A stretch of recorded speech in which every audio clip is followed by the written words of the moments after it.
starting a new series on Heelmarks in the sand. If you golf, you can appreciate when somebody has to make a putt that is roughly along the line of the putt that you have to make. They're a little bit further out. You're further in, they putt first. That's the way it works. So when they putt, you can see the break of their putt. And then when you putt, you don't make the same mistakes that they make. Applied spiritually, the nation of Israel had to putt before us. They followed God first. When we stoop down to examine their path, we can learn. We can learn about what we want to do and what we don't want to do. Things that we would like to copy, things that we would not like to do. And when we stoop down to investigate the path that they took, we find evidence of resistance. This other thing, footprints in the sand, we're going to get to that. That's the next part of the series as we move through Hebrews chapter 3 and 4. It has incidences of, where it describes the possibility of rest, of walking with Jesus and experiencing the kind of things that we find in that poem, Footprints in the Sand, where Jesus carries us and we're able to rest even though we go through difficult things. But before we get to the footprints in the sand, what we're going to find are the heel marks in the sand. And heel marks, they talk about dragging your heels. And when you try to take a son or daughter maybe out of McDonald's playland, if there was sand, you'd see heel marks on the thing. It's a sign of resistance. It's digging in. It's like, I don't want to go where you want me to go. And that's what we find when we look at the nation of Israel and they're following God. They're resisting in doing so. Look at the sheet located in your worship folder. There's a passage from Hebrews chapter 3. We're going to take our time. We're going to go through that. What it says. Today, if you hear his voice, do not harden your hearts as you did in the rebellion during the time of testing in the desert, where your fathers tested and tried me, and for 40 years saw what I did. That is why I was angry with that generation, and I said their hearts are always going astray. They have not known my ways. So I declared an oath in my anger. They shall never enter my rest. And when you think of the thing about footprints in the sand, I think that's the thing that gets all of us. The two sets of footprints, one set of prints, that you abandoned me. And he said, that's not when I abandoned you, that's when I carried you. An experience of moving through something difficult and being supported by Jesus, resting in a way as you go through something difficult. I think there's something so tremendously restful about that image. What we find here is that there's no rest here. It talks about a hard heart. What's a hard heart? When you think of a hard heart is unresponsive, an unresponsive heart.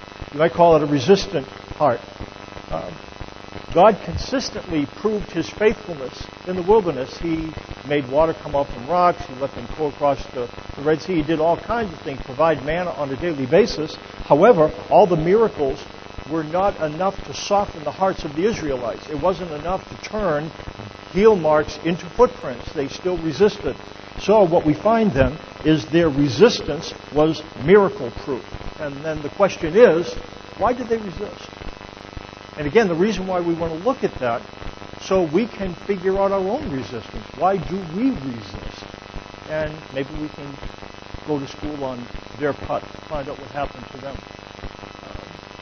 Why did they resist? It could be about disappointment. Their problem was not about knowing the will of God. That doesn't seem to be the issue. The issue was not with knowing the will of God. The issue was liking it. Think about it. We kind of question sometimes about what's God's will for my life. And it seems to be up in the air sometimes. We don't know. Does he want me to do this or that? Does he want me to go to this school or that school?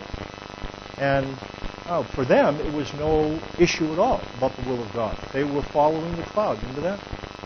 So they followed the cloud. When the cloud went, they went. Cloud stopped, they stopped. Nighttime, no problem. Turned into a pillar of fire.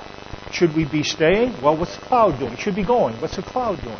There's no question at all about the will of God in that sense. They knew perfectly. All they had to do was look. There it is. Will of God stay. And They didn't have problems then with knowing the will of God, and again, they had problems with liking it. It might seem enviable. You know, we think about knowing God's will precisely and exactly, but here's my question. If you're following God, what happens when you don't like where the cloud stops? Then you're in a pickle, aren't you? You can't say, well, maybe this isn't God's will. Look at the cloud, it's there. What happens when we don't like where the cloud stops? Can't chalk it up to confusion. What do you do when the cloud stops in a place where there's no water? What do you do when the cloud stops in a place where there's no food? What do you do when the cloud stops in the middle of disappointments? Well, now we can make it practical for us. What do we do? I think we do a couple of things. I think we assume that we missed God's will somewhere down the line. God would never lead me to a place where there's no water. God would never lead me to a place where there's no food. So we assume that we missed the will of God somewhere down the line, or we say something like this. It wasn't God's will that I marry this person. Why? Because they're disappointing. It's not God's will that I have this job. Why? It's disappointing. It's not God's will that I live in this house. Why? It's disappointing. And God would never lead me into disappointment. Right? I mean, we can understand their issue, can't we? God led them smack dab in the middle of disappointment. And then they had to figure out how they cope with it. It's not an easy thing to do. Disappointment. What are the reasons for disappointment? That's what we'll look at first. We'll look at the reasons for disappointment and the results of disappointment. The reasons for disappointment first, living by sight. What it says in Exodus 1:21-24. This is right after they crossed the Red Sea on dry land. So their feet are dry. The Egyptians are floating in the water. They're not in good shape. They're not having a fun time in the water. It says Moses led Israel from the Red Sea, and they went into the desert of Shur. For 3 days they traveled in the desert without finding water. When they came to Marah, they could not drink its water because it was bitter. That is why the place is called Marah, which means bitter. So the people grumbled against Moses, saying, what are we to drink? The problem, they had been able to live by sight. God said, I will go with you, and I will take care of you. And He showed them clearly that He would do that. They went through the water, wall of water on the right, wall of water on the left, striding through. Is God's provision clear? Can they see it? Absolutely. And then it seems what ends up happening, they entered the wilderness, they couldn't see His provision. And that was the problem. He was here a minute ago. You remember, you saw the wall of water right, wall of water left, walking through on dry land. God was all over the place. And now, where is He? Now there's no water one day, no water the second day. Now we come to a place where there's water, and when we drink it, it makes us sick. God's nowhere to be found. The Bible is clear that we will not be able to base our confidence in God on what we see. We will not be able to base our confidence in God on what we see. That doesn't mean that we won't see good things from God. It just means that we won't be able to see them all the time. There's times that we'll have water experiences where God's presence will be clear and obvious, but then there'll be other times where you're wandering around and you wonder, why has He led me to this place where there's nothing here for me? And that's the problem with basing our confidence in God on what we see. It kind of goes up and down, and that's why some of our spiritual lives are like roller coasters. How are you doing? Well, if you're seeing God all over the place, great! Oh, it's wonderful. But then I check in a week later, how are you doing? Oh, boy, terrible. Why? Because my circumstances go down. Yeah, we do that all the time, don't we? Circumstances look good, me and God tight. Circumstances are bad, where did you go? Living by sight creates an issue, and we won't be able to base our confidence in God on what we see. Look what it says. Our light and momentary troubles are achieving for us an eternal glory that far outweighs them all. So we fix our eyes not on what is seen, which is interesting. So when Paul goes through his life, he, in order not to become discouraged, has to learn not to look at his circumstances. Because if you look at his circumstances, he's going to go, forget it. He has to focus his eyes on what it says, on what is unseen. For what is seen is temporary, but what is unseen is eternal. When I flip on TV and turn into Christian programming, and when I hear somebody talking about faith, here's what I hear, oftentimes. That God has a right way and a wrong way. And what it's about then is believing enough in God to do the right thing, live the right way. And if you live the right way, you get blessed. You get to see visible, obvious blessings. So that's why a verse like this, we live by faith, not by sight. Living by faith cannot mean doing something and then being able to get within our view visible bennies from it. Now, does it mean that those visible benefits never happen? No, they happen. They just don't happen consistently. On one day you follow God, good things happen. The other day you're following God and the floor leaves. And it becomes a matter of, what did I do wrong? Nothing. You just can't we can't base our confidence in God on what we see. That seems to be the point. The thing that's difficult is that we naturally base our sense of confidence on what we see. Moms are more expressive than dads. Dads, we have our times. Maybe they're a little bit fewer and far in between, but that means they're more memorable. I think probably for us, we can remember times where our dad really came through. Dads are good. But every once in a while, they do something really good. And we remember it because we saw it. Boy, I remember Dad hugged me. It wasn't just a hug. It was a hug. Or something like that. And we have these memories, and that's what makes dads kind of special. And as we think about relating with the Heavenly Father, you seen God lately? You've been able to see Him? Feel your arms around Him? I haven't. And that's challenging, isn't it? To base our confidence on something that we cannot see. The reason for disappointment, living by sight, this is from our perspective. I'm going to switch perspectives. This seems contradictory. I just said you can't live by faith and live by sight. Why I say living by faith, the reason for disappointment, it all depends who you ask. If you ask us, what's the reason for disappointment? What are we going to point to? Look at my car. Look at my checkbook. Look at my family. Look at my house. Look at my relationship. What will we say? Look at my job. And if we ask God about the reasons for disappointment, He's not going to point to circumstances. He's going to point to the fact that He's teaching somebody to do something, teaching us to live by faith. Living by faith, what it says in Deuteronomy 8:2-3. It says, remember how the Lord, your God, led you all the way in the desert these 40 years? They felt like they were walking in circles, but they weren't. What does it say? Remember how the Lord, your God, led you. But we were walking in circles. Yeah, sometimes it feels like that, doesn't it? We deal with things and we say, didn't I deal with this before? I've been here before. I've dealt with these things before.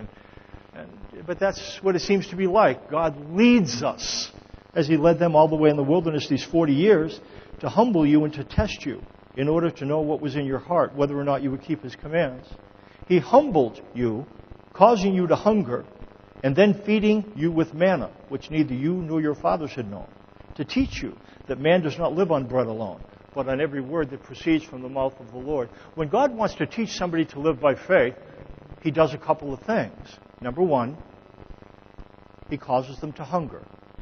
Just sit with that for a second. What does that mean?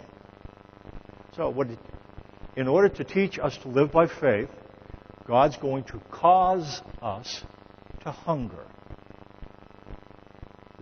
Does that not point out that He will make it so that we don't have enough food to satisfy our appetites? And it's not just physical food. That's what He causes us to hunger. Dries up the usual methods of having our needs met. And it's not always physical again. Maybe there's a very important relationship in your life, and it dries up, and you wonder, how am I going to get my strokes? How am I going to get my encouragement? And why would God do that? He teaches us to live by faith by causing us to hunger. And then He feeds us in unexpected ways. That's what it says. He humbled you, causing you to hunger, and then feeding you with manna, which neither you nor your fathers had known. And if manna, we've talked about this before, the word literally means, what is it? I've never seen that before. What is that? What is that? What is that? That's manna. It's an unanticipated provision.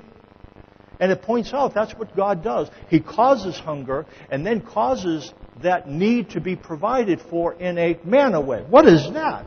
I've never had that need met with that type of supply. Why would God do that? He's teaching us to base our confidence on what He says. That when He says that He'll meet our needs, He'll do that. What's faith? Faith is confidence in God's care, in spite of evidence to the contrary. I think that that's a working definition of faith. Faith is confidence in God's care. We can't stop there. In spite of evidence to the contrary. It's I look around at my boink, boink, boink, and I see things that are disappointing. Disappointing is about, I don't like that. I don't like this, that. And what faith is confidence in God's care in spite of disappointments and circumstances. It's not denying that that's troublesome. I think we need to be honest. You know what, God, I don't like that, but that doesn't mean that you don't care for me. That's faith. Faith is confidence in God's care in spite of evidence to the contrary. And therefore, living by faith is basing our confidence in God on what He says rather than what we see. Question, is God faithful to you? And if you're like me, wait a minute, let me look at my circumstances, and I'll tell you in a minute. How's my life going? And we look at our circumstances, we gaze at our circumstances in order to determine whether we can trust God or not. That's upside down. We're to look at our circumstances, but not gaze at them, glance at them. And gaze at His promises. And base our confidence on what He says rather than what He sees. And that's really challenging. The reasons for disappointment, living by faith, living by sight. God teaching them to live by faith. To do this requires being placed in circumstances which are difficult. If you're like me, I would really like to circumvent difficulties. I'd like to think that, well, maybe for other people they need to go through difficulties, but I'm walking on a little bit of a different level. No need here. I've already learned those things. You ever find yourself doing that? Trying to anticipate what the lesson God's teaching you so that He can call off the dogs? I understand. Yeah, that was to teach. Oh, that was really good. Okay, you can take this now. I get it. We would like to think that we could circumvent things. This is a little bit difficult. Look what it says about Jesus. It's talking about Him. Let me see. Did I go past that? Okay, hold on.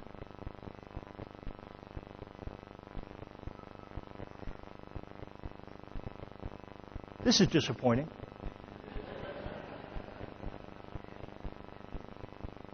I would really rather not have to go through this. See if we can find what I'm looking for. Yeah, we talked about this. This is review. This is what I'm doing here. I meant to do this. Living by faith, okay? Yep, we looked at that.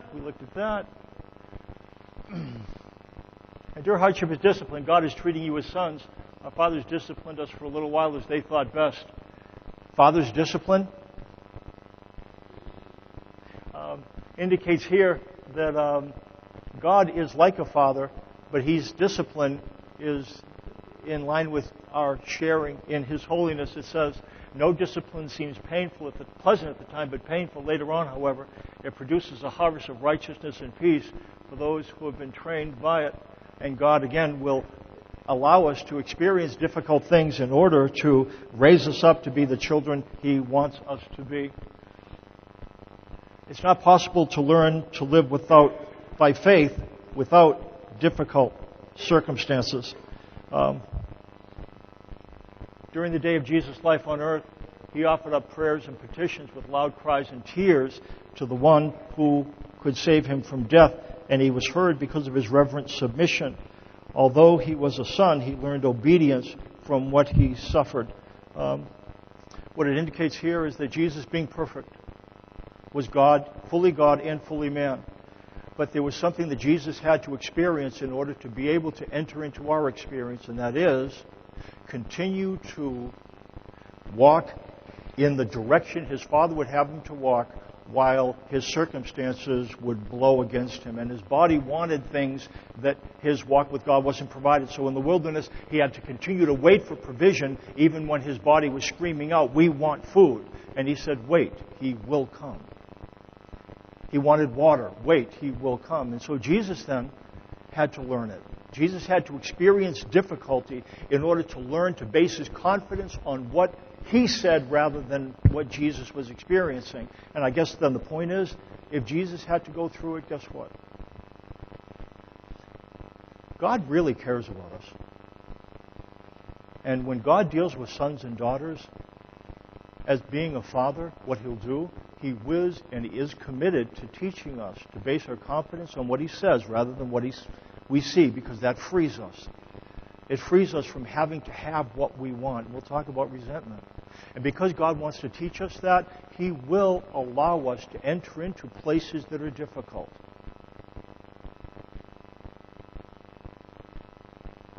Places where you're hungry. Places where you are tempted to ask, where did you go? I mean, I've been trying to live for you.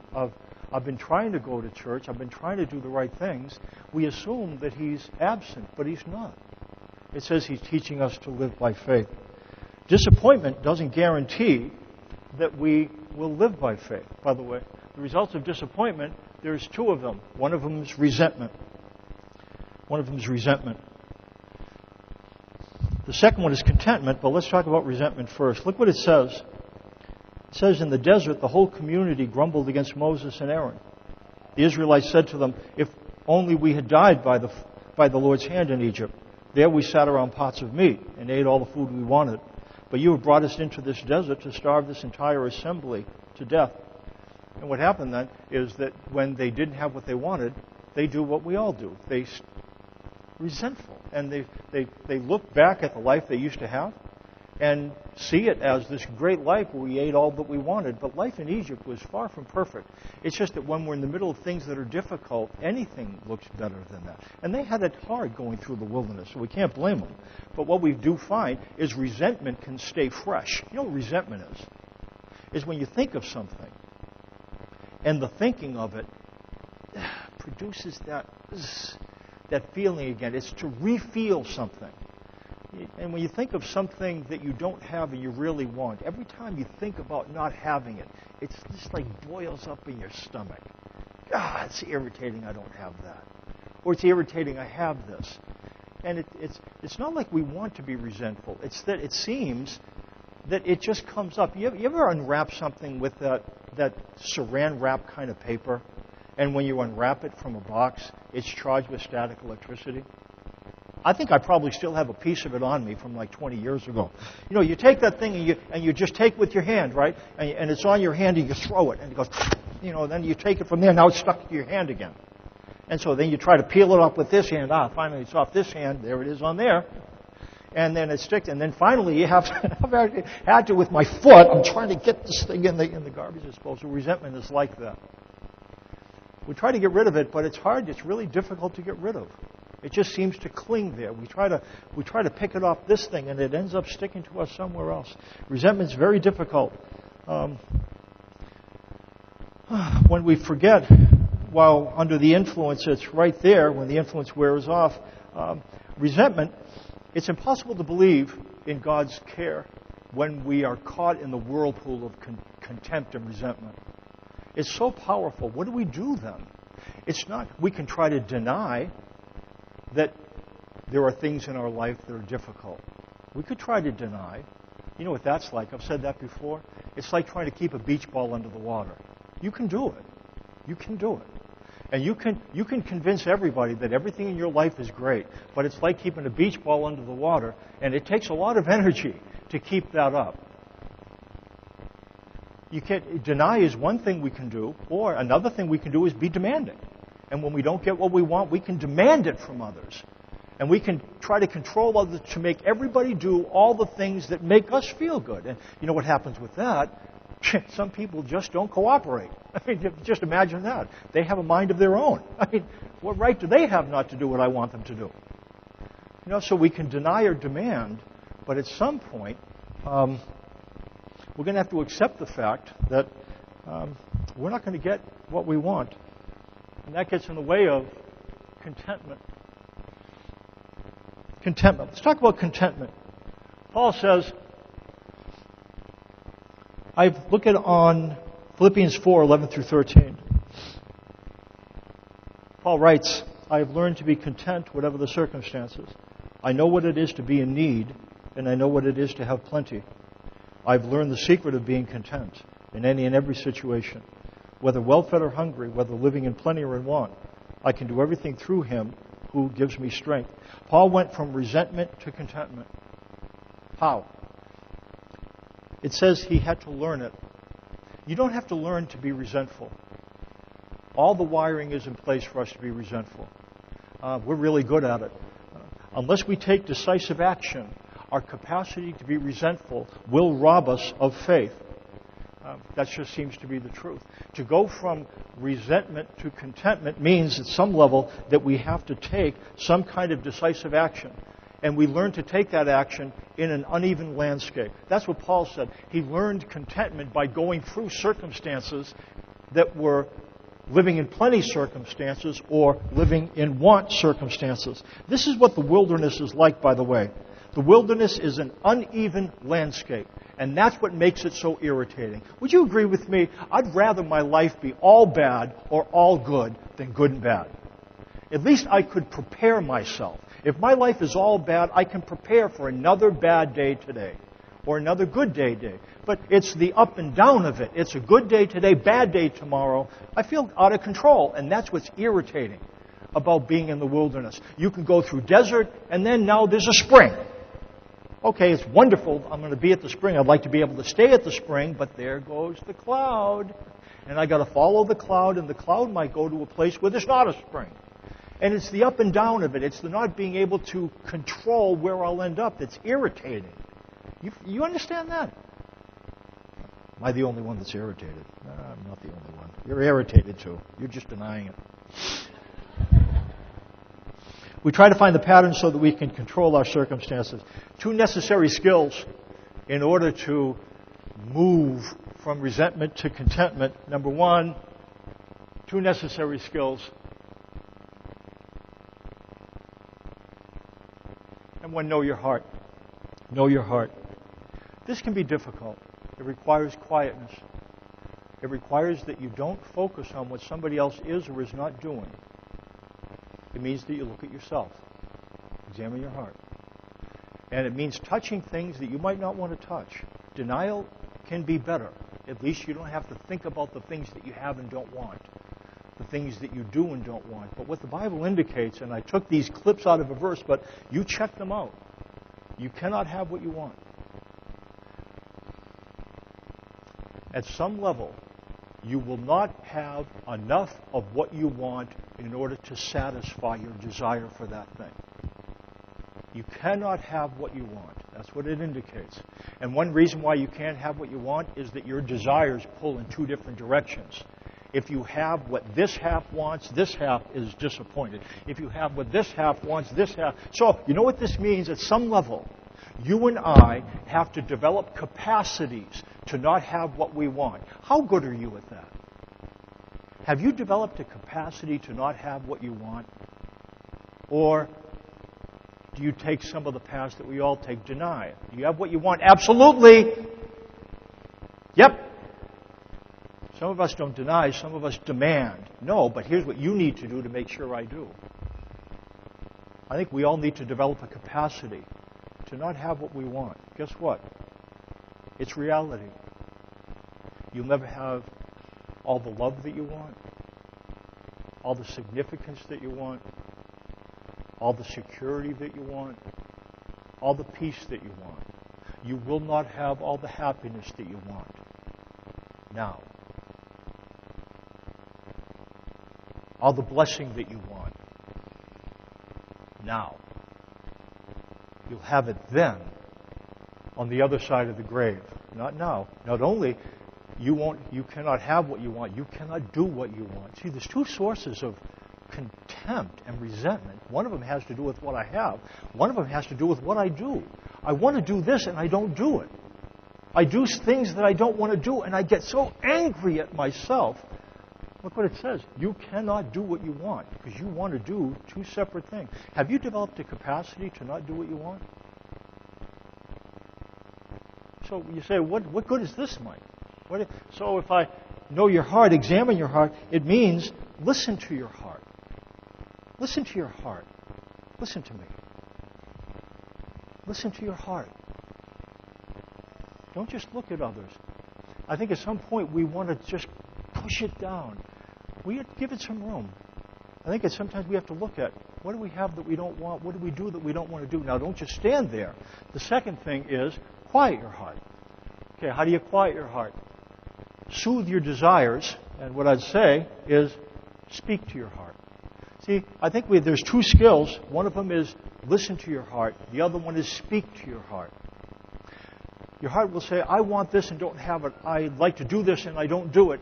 And we listen to that to be kind of in touch with what's happening, but don't leave it there.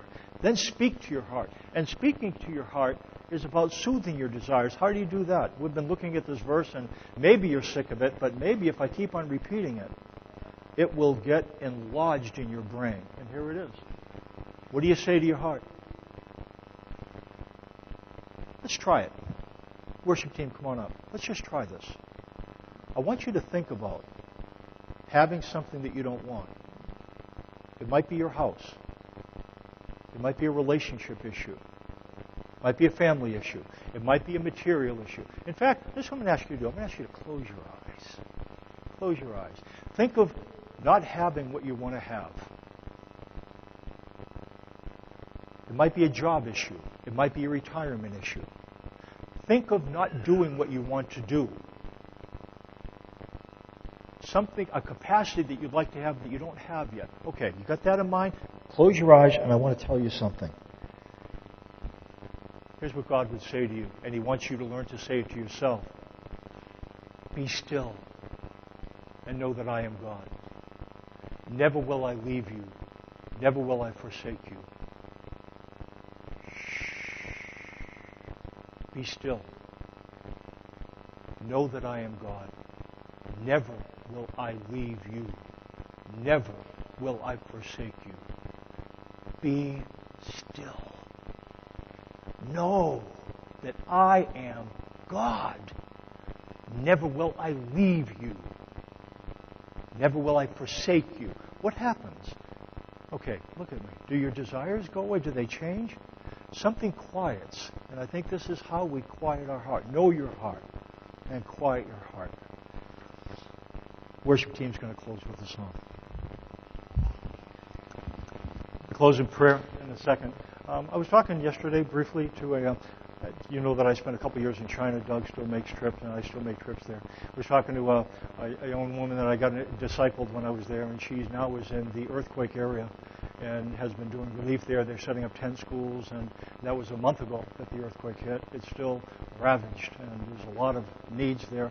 Leadership Dynamic International, the organization I was with, I believe, is doing good relief work on site, on hand. And if I'm going to be sending some money to them, and if any of you want to get involved in that way, you can write a check made payable to Hope Community Church, write China on it, give it to me afterwards if you'd like to be involved.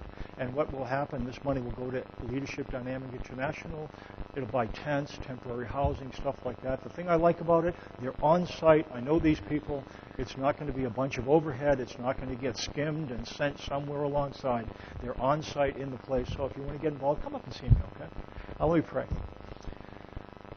Father, thank you for your provision and for your guidance as we go through life. You don't tell us that it's going to be cloud nine. It just won't be. And I think that both comforts us in a way, because if our lives aren't cloud nine, then we don't have to feel like we've done something wrong. It's actually something we can learn.